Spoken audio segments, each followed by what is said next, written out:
अस्सलाम वालेकुम नाजरीन, मैं मशारिब इरफानी। आप देख रहे हैं आज हमारे साथ मौजूद हैं AIMIM के बिहार के प्रदेश अध्यक्ष जनाब अख्तरुल ईमान साहब, और यहाँ से कोचाधामन किशनगंज से लगातार 3 बार के विधायक भी रह चुके हैं। उनसे खास गुफ्तगू होगी हमारी आज। जो लॉकडाउन है पूरे देश के अंदर और काफ़ी स्थिति ख़राब हो चुका है देश में, लगातार लोग सहमे हुए हैं, डरे हुए से हैं, क्योंकि लोगों के पास खाने पीने के अनाज से लेकर के रहने सहने के घर और मकानात तक उजड़ गए हैं। तो ऐसी सूरत में सारे सवालात इनसे होंगे, आप बने रहे हमारे साथ। और देखिए, पहला सवाल जो आपसे है मेरा सर, वो ये है कि लॉकडाउन को बहुत दिन हो गए और ऐसी स्थिति में जहां गरीबों के पास खाने पीने का कोई सामान मुहैया नहीं है, और ख़ास तौर से ये चीज़ें देखने को मिल रही है बिहार से जो लोग पलायन करके दूसरी जगह मौजूद हैं। कुछ लोग तो अक्सर लोग तो आ नहीं पाए हैं, अगर कुछ लोग हैं भी तो खाने पीने से मोहताज हैं। ऐसे लोगों के लिए हुकूमत का क्या इक़दामात है और हुकूमत क्यों सो रही है सर? देखिए, लॉकडाउन के ताल्लुक़ से बिहार की हुकूमत की मुजरिमाना गफलत के ताल्लुक़ से मैंने चंद दिनों पहले ही मीडिया के सामने में, सोशल मीडिया के सामने में अपनी बातों को तफसील से रखा है, और शायद आप लोगों की नज़र से भी गुजरा होगा। वो ये है कि जो कोरोना का मामला है तो ये पूरी दुनिया का मसला हो गया है इस वक्त। तो इससे परेशानी तो आलमगीर परेशानी है लोगों को, लेकिन मामला ये है कि बिहार सरकार का जो रवैया है वो बड़ा मुजरिमाना है। दूसरी रियासतों में भी लोग हैं, पूरे हिंदुस्तान के अंदर में जो दूसरे सूबे हैं वहाँ पर भी है कोरोना, बल्कि वहाँ ज़्यादा केसेस हैं, लेकिन वहाँ लोगों की आम जिंदगी उतनी मुतासिर नहीं है जितनी बिहार में है। और बिलखुसूस बिहार का जो दो संगीन मसला है, वो संगीन मसला एक है यहाँ के मज़दूरों का और दूसरा यहाँ के तलबा का। चाहे वो कोचिंग इंस्टीट्यूट में पढ़ने वाले तलबा हों या मदरसे में पढ़ने वाले तलबा हों। मदरसे के तलबा की इस वक्त तातील हुई थी, उनके घर लौटने का मामला था। इन दोनों तबके पर बड़ी मुसीबत का पहाड़ टूटा है। और मैंने कहा है पिछले दिनों में भी कि साहब वो अब खाने पीने से मोहताज हो गए हैं, वो कोरोना से बाद को मरेंगे। वो लगता है ऐसा कि भूखमरी से पहले मर जाएंगे वो, और तरह तरह की दिक्कतें और परेशानियां हो रही हैं। कल ही बायसी के चंद लोग हैं राजस्थान में, कल पुलिस वाला उनको उठा ले गया, गांव में लफड़ा हुआ, कंपनी वाले ने पैसा नहीं दिया, भूख के मारे क्या करेगा, उनको उठा के ले गया। तो हर तरह की परेशानी हो रही है लोगों को। इसलिए मैंने शुरू दिन से मुतालबा किया है कि साहब आप बराह करम हमारे प्रवासी मजदूरों के खान पान का, उनके राशन का इंतज़ाम कीजिए, और अगर नहीं आपसे ये हो पा रहा है तो उन लोगों को घर लौटने का और लौटाने का इंतजाम कर दीजिए। आपसे और कोई कुछ नहीं मांग रहा है। लेकिन नीतीश कुमार जी न उनको राशन पानी का इंतजाम कर रहे हैं, न उनको घर लौटने दे रहे हैं। ये शुतुरमुर्ग की तरह रेत में सर घुसा के ये समझते हैं कि शिकारी हमें नहीं देख रहा है। इसने समझ लिया है कि ये हेल्थ का मामला इनका पूरा फेलियर है। इनके न हॉस्पिटल है, न डॉक्टर है, न टेस्ट किट है इनके पास। ये समझते हैं बाहर से लोग आ गए तो मैं टेस्ट कैसे कर पाऊंगा, इस वजह से उसने बाहर से आने नहीं दिया। अब ये बताइए, अभी जो वहां से कोटा से बच्चों के लौटने का मसला था, तो तमाम तर सूबे के लोग लेके जा रहे हैं।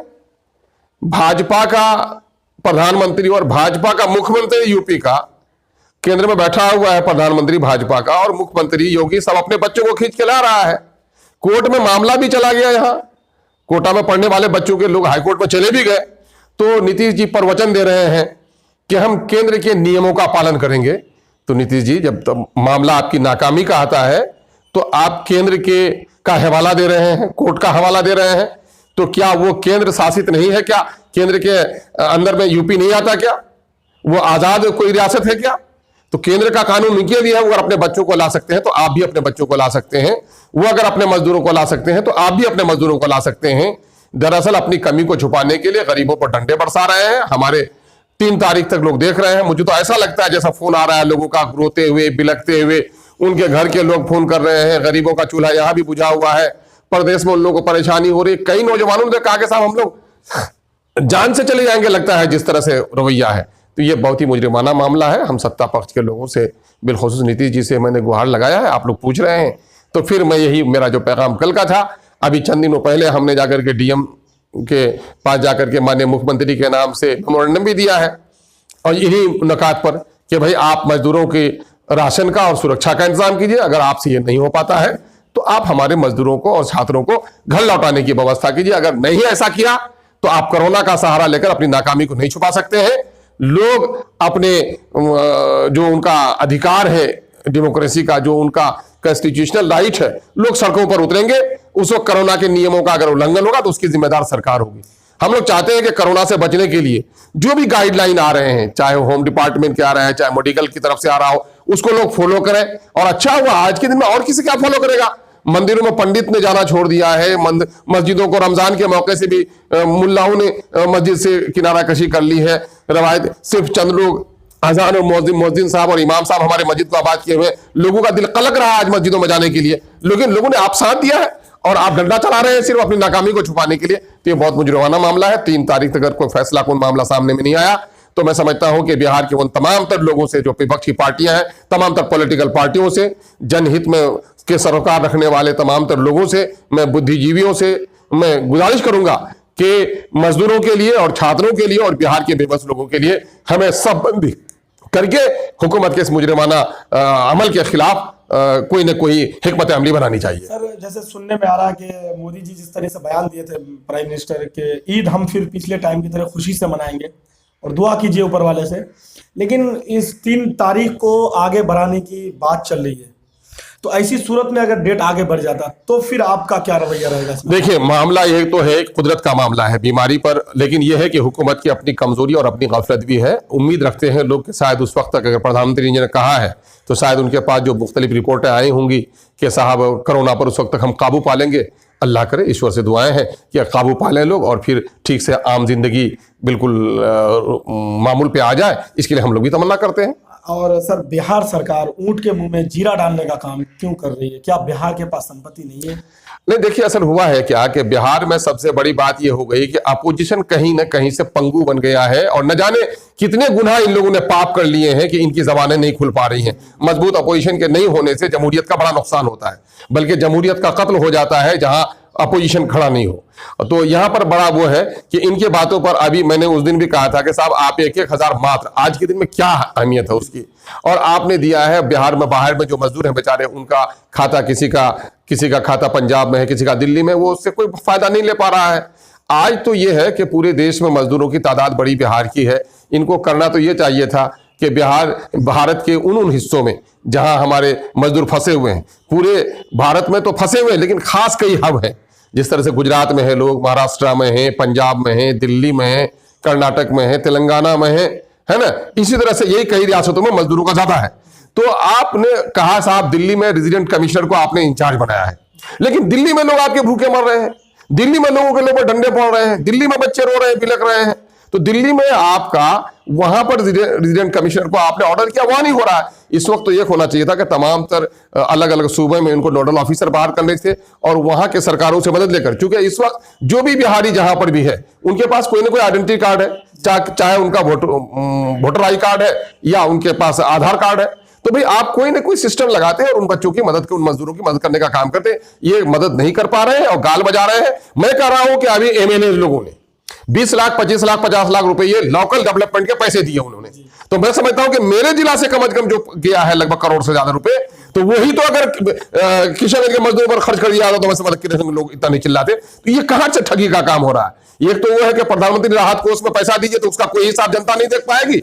आज दूसरा, नीतीश कुमार को जो पैसा दीजिए तो ये पैसे कहां लगा रहे हैं हमको समझ भी नहीं पा रहा है कि नालंदा को अभी भी वो जन्नत बनाने में लगे हैं, पूरे बिहार से उनका रिश्ता है नहीं। ये बड़ा मुजरिमाना अमल है और जनता इसे माफ नहीं करेगी। डंडे के चोट पर बहुत दिनों तक लोगों को परेशान नहीं किया जा सकता है। भाई देखिए, जिस तरीके से जदयू के नेता अजय आलोक का बयान आता है, जो विवादित बयान होता है, एक तरफ तो सेक्युलरिज्म का दम भरते हैं कुछ लोग जेडीयू के, जो चेहरा है, लेकिन वहीं अजय आलोक के बयान पर जो सिर्फ धार्मिक निशाना यहाँ तक कहता है कि जबान कट के गिर जाना चाहिए, तो उन पर ये लोग खामोश क्यों रहते हैं सर? देखिए, ये इलाका माइनॉरिटी का इलाका है, खास करके सीमांचल का ये इलाका। सीमांचल के लोगों के दरमियान में अगर मिल्ली गैरत है, मिल्ली हमियत बाकी है, तो मैं इनसे कहना चाहता हूं कि पूछो सत्ता के दल्लालों से कि जिसको आपने अपना वोट दिया, हिंदुस्तान के सरहदों की रक्षा के लिए भी हमने वोट दिया है, हिंदुस्तान के आईन की, हिंदुस्तान की सालमियत की, हिंदुस्तान की बिरादराना रवादारी के लिए भी हमने वोट दिया है। और आज अजय आलोक ये कह रहा है कि जहां देखो तबलीगी जमातों को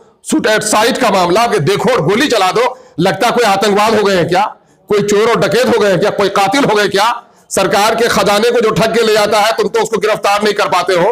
बेटियों की सरेआम जो इज्जत लूटता है तुम उसे गिरफ्तार नहीं कर पाते हो। मुजफ्फरपुर में जो मासूमों के साथ उनकी इज्जत का खिलवाड़ हुआ, इंसानियत चीख पड़ी, उन पर तो कार्रवाई नहीं कर पाते हो, सृजन घोटाला के मुजरिमों को सजा नहीं दे पाते हो।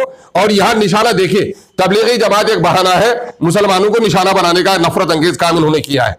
और देखिए, अगर आपके बच्चे बदतमीज होंगे, पड़ोसियों को गाली देंगे, तो याद रखिए एक दिन आपको भी गालियां देंगे, बाप को भी गाली देगा। और ये काम बीजेपी और आरएसएस के जो शागिर्द हैं वो शुरू कर चुके हैं। पालघर की घटना ने इसको दर्शा दिया है। मैं अब भी कहता हूं कि साहब, अजय आलोक का यह बयान, कांग्रेस के नेता का भी बयान नहीं सुना होगा। सचिन पायलट ने क्या कहा कि तबलीगी वालियों को यही सचिन पायलट की है। जब बाबरी मस्जिद का फैसला आया तो उसने कहा कि भाई कांग्रेस भी चाहती है कि भव्य मंदिर का निर्माण हो, है ना।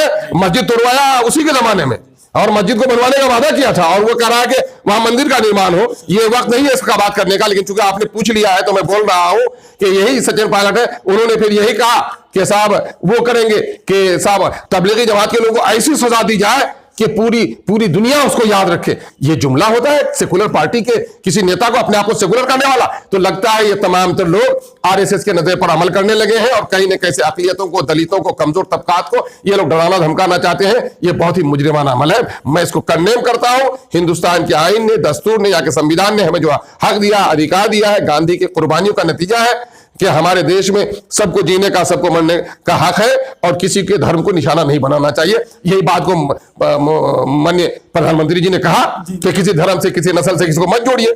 लेकिन मैं कह रहा हूं ये जुमले से नहीं होगा, बल्कि इसको अमली जामा पहनाना होगा। जो लोग इस तरह का काम कर रहे हैं उस पर कार्रवाई की जाए।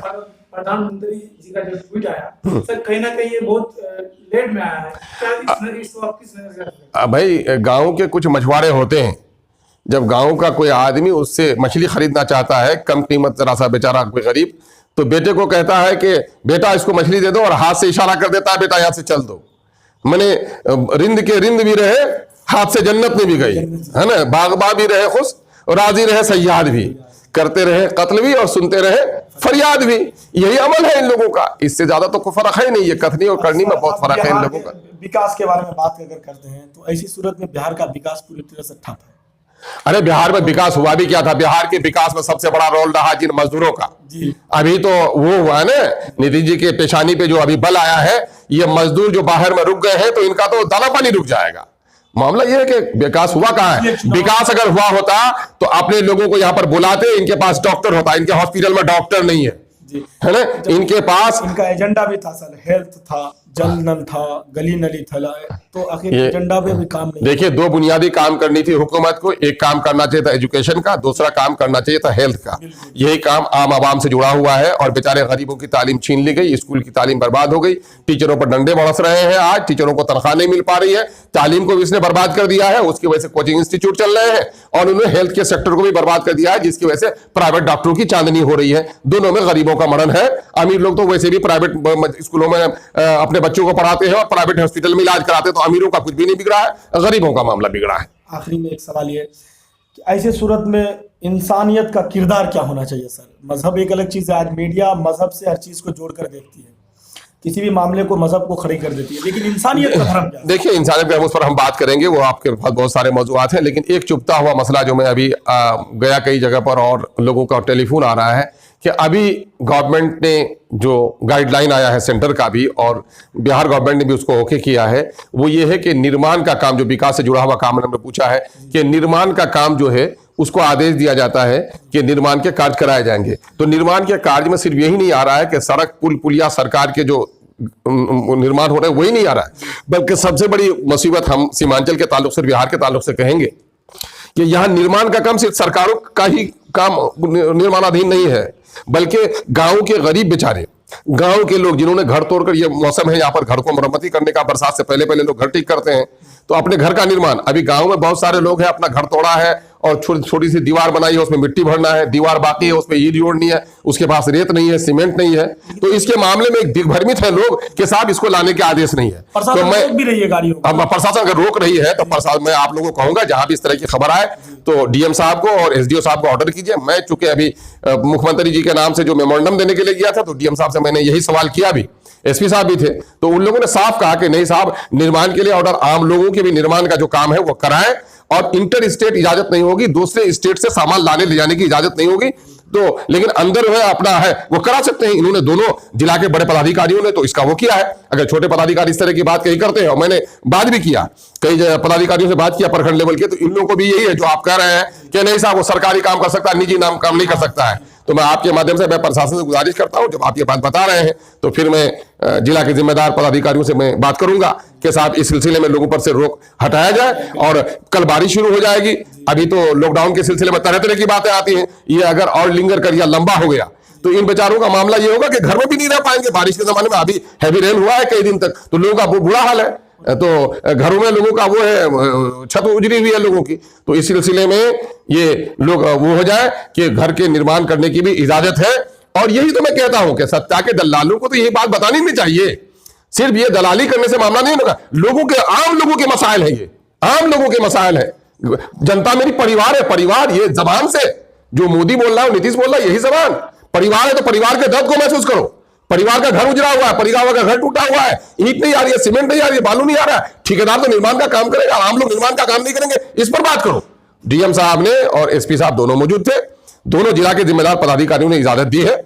मैं इस बात को उनके हवाले से कह रहा हूं, अगर आप लोगों को कोई दिक्कत हो तो इसको आप लोग क्रॉस चेक भी कर लीजिए।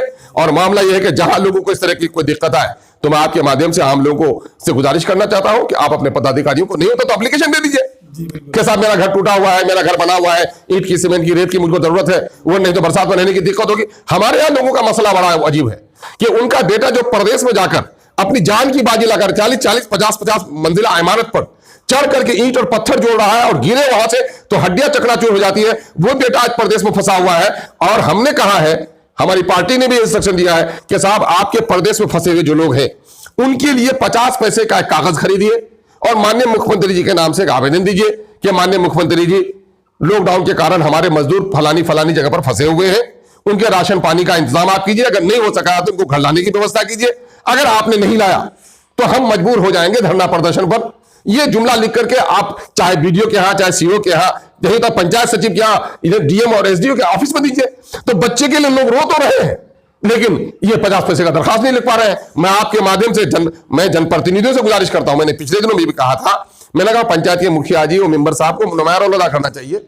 आप स्थानीय नेता हैं, मुझे कई जगह के पंचायत के प्रतिनिधियों के बारे में सुन के अफसोस हुआ। वो लोग कहते हैं ये सब से होता क्या है, ये सब से होता क्या है, जो कौम लड़ती है उसको हक मिलता है, जो कौम चुप बैठती है वो कौम जलीलो खार होती है। इससे होता यही है कि यही बिहार आजाद हुआ था, बिहार में जहां लोगों ने लिखा पढ़ी की, जहां लोग लड़े वो आपसे आगे बढ़ गए हैं और आप सबसे कमजोर हो गए हैं। तो खुदा ने आज तक उस कौम की हालत नहीं बदली, न हो जिसको ख्याल आप अपनी हालत के बदलने का। तो अपने लिए जो कोशिश हमसे हो सकती है भाई, हम गारंटी नहीं लेते कि आग बुझा देंगे, लेकिन मेरे हाथ में अगर एक लोटा पानी है तो हम फेंकेंगे, बुझाने की कोशिश करेंगे। कोशिश सब आपके तरफ से क्या मजलिस इत्तेहादुल मुस्लिमीन के कारकुनान इसको लेके गांव में जागरूक? मैंने मजलिस के कारकुनान से पहले भी गुजारिश की है, हिदायत भी दी है कि साहब आप अपने तौर पर जाइए, अपने से खरीद लीजिए और लोगों से लिखा करके ये दिलवाइए। कई जगह कोई खबर मुझको आई है, दिगलबाग वगैरह के सिलसिले में हमको खबर आई है, कई जगह लोगों ने लिख कर दिया है, लेकिन बेशतर जगह पर हमारे लोगों ने भी इस बात पर अमल नहीं किया है। मैं अगर आप लोग मेरे पैगाम को पहुंचा दे तो मैं बड़ा ममनून और मशकूर हूँ। आज के डेट में भी हमारा सीमांचल सर उस सतह पर नहीं पहुंच पाया जहां से जागरूक कहा जाए। यही बेहिसी का नतीजा है। ये तो ये है कि लोग बाखबर नहीं है, और जो बाखबर है तो बाखबर लोगों में से एक बड़ा तबका जो है वो सत्ता की दलाली करता है, वो खबर से समेटकर लोगों के मुफाद को अपने जेब में लाता है। कुछ मुट्ठी भर लोग हैं जो लोग बाखबर लोगों को करना चाहते हैं, तो उसकी खबर पर भी लोग संज्ञान नहीं लेते हैं, तवज्जो नहीं देते हैं। ये बड़ी महरूमी है मेरे भाई। हम यहाँ देखेंगे कि जलसे जुलूस में हमारे यहाँ बहुत ज्यादा भीड़ होती है, लेकिन मस्जिदों में भीड़ नहीं हो पाती, राजनीतिक सभाओं में बड़ी भीड़ हो पाती है, लेकिन सरकार के खिलाफ जब लड़ने की बारी आती है तो लोग दुबक जाते हैं। तो दुनिया में जो कौम लड़ती है वही कौम दुनिया में अपना हक हासिल करती है। बुज़दिलों को कभी हिस्सा नहीं मिलता। जीने को तो कोई जीता है, सर पर ताज लेकर जीता है, और इसी दुनिया में कोई जीता है तो सर झुकाकर गुलामों की तरह जीता है। अपने को फैसला करना चाहिए कि हम और आपको किस तरह जिंदगी जीना है। आपदा की घड़ी में जिस तरीके से मजलिस इत्तेहादुल मुस्लिमीन के कुछ कारकुनान काम किए हैं, राशन पानी भिजवाने का काम किया घरों में गरीबों का, तो उनके जरिए से लोगों को क्या पैगाम देना चाहिए? नहीं, मैं तो मुबारकबाद देता हूं हमारे मजलिस के लोग हों या दूसरे जो लोग हों, जो लोग भी मुसीबत की इस घड़ी में जहां सरकार निकम्मी ठहरी है, वहां अगर अपने गांव के बुझे हुए चूल्हे को आप जलाने का काम कर रहे हैं तो आप लायक के सद मुबारकबाद है। चाहे जिस जात के हो, जिस धर्म के हो, जिस पार्टी के हो, जो लोग भी रिलीफ का काम कर रहे हैं, मैं ऐसे तमाम तर लोगों को मुबारकबाद देता हूँ। लेकिन अल्हम्दुलिल्लाह मैं आपको एक खबर दे रहा हूँ कि हमारी जमात के कारकुन जहां जहां भी हैं, बड़ी तादाद में, बड़ी लोग तो एक दो पोटलियां देकर बड़े बड़े इश्तिहार छपवा रहे हैं। लेकिन हमारे बहुत सारे लोग हैं जिन लोगों ने खामोश तौर पर भी बहुत सारे लोगों की मदद की है। बहुत सारे लोगों ने जरा सा मजबूरन उनको आना भी पड़ा है सामने में। अगर हमारे लोग सामने में आ जाएंगे तो सबकी वो हो जाएगी। जो लोग बोलने वाले हैं गैरत से उसका सर नहीं उठ पाएगा कि उसने सत्ता में रहते हुए क्या किया है और सत्ता से बाहर एक आम आदमी ने की मदद की है लोगों को। जो खबर सर भागलपुर में और पटना हमारे आज भी हमने सुना कि हमारे पार्टी के हमारे संगठन प्रभारी है मुखिया जनाब इजहार एसपी साहब, मैं समझता हूं कि कई ट्रक माल उसने अब तक तकसीम किए। हमारी पार्टी से वो है नेत्री है डॉक्टर तारा सुईता आर्या, तो उन्होंने मैं समझता हूं कि लाखों रुपए का सामान बख्श किया। हाफिज जी हमारे हैं महबूब साहब, लाखों रुपए तकसीम उन्होंने किए। हमारे पार्टी के नुसरत कर रही है काम। तो मैं तो समझता हूं कि आज भी हमारे लोग जितने काम कर रहे हैं सत्ता के लोग देखें, जरा सा सबक लें कि अगर चुल्लू भर पानी में मुयसर हो तो उनको अपने बारे में हिसाब लेना चाहिए कि हमारे लोग कितना काम कर रहे हैं आज के दिन। ठीक है, आप लोगों ने बड़ा अच्छा किया इन पैगाम को अगर पहुंच सके, क्योंकि भाई आप लोगों का मसला ये है कि आप लोग तो लेते हैं बयान लेकिन पहुंचाते नहीं है। लेकिन आप लोगों ने, मैं उम्मीद करता हूं कि ठीक है, अब हमके मसाइल है अगर सर चैनल अच्छा नहीं, मैं चैनल को भाई मैं समझता हूं कि आज के दिन में प्रिंट मीडिया अखबार से लोगों का रिश्ता टूट गया है और हमारे यहाँ तमाम तर लोगों को टीवी भी नहीं है जो अपने टीवी में खबरें वो देख पाएगा। आज के दिन में सोशल मीडिया का बड़ा रोल है समाज की रहनुमाई करने में। लेकिन मैं कहता हूं अजीजों, आप लोगों के हवाले से मैं नए पूत के बच्चों को भी कहना चाहता हूं कि देखो, इल्म हो या मीडिया का या माध्यम, ये चाकू है। अगर ईमानदार के हाथ में होगा चाकू, सिपाही के हाथ में, तो तुम्हारे घर की, तुम्हारे इज्जत की, तुम्हारे आबरू की, तुम्हारे माल की, तुम्हारे दौलत की हिफाजत करेगा। अगर नादान के हाथ में हो तो वो उंगलियां काट डालेगा। और यही किसी बेईमान के हाथ में हो, चोर के हाथ में हो, डाकू के हाथ में हो, तो यही चाकू किसी की गर्दन उतार लेगा। सोशल मीडिया बहुत अच्छी चीज है, अच्छी खबरें पहुंचा रहे हैं तो बहुत अच्छी बात है। लेकिन सोशल मीडिया के माध्यम से जो लोग समाज को गंदा कर रहे हैं, दिग्भ्रमित कर रहे हैं लोगों को इल्म और रोशनी की जगह पर जहालत में फेंक रहे हैं, लोगों को अमन की जगह पर दुश्मनी और नफरत की सौदागरी कर रहे हैं, ऐसे लोग दुनिया के सबसे बड़े जालिम हैं, दुनिया के सबसे बड़े जालिम।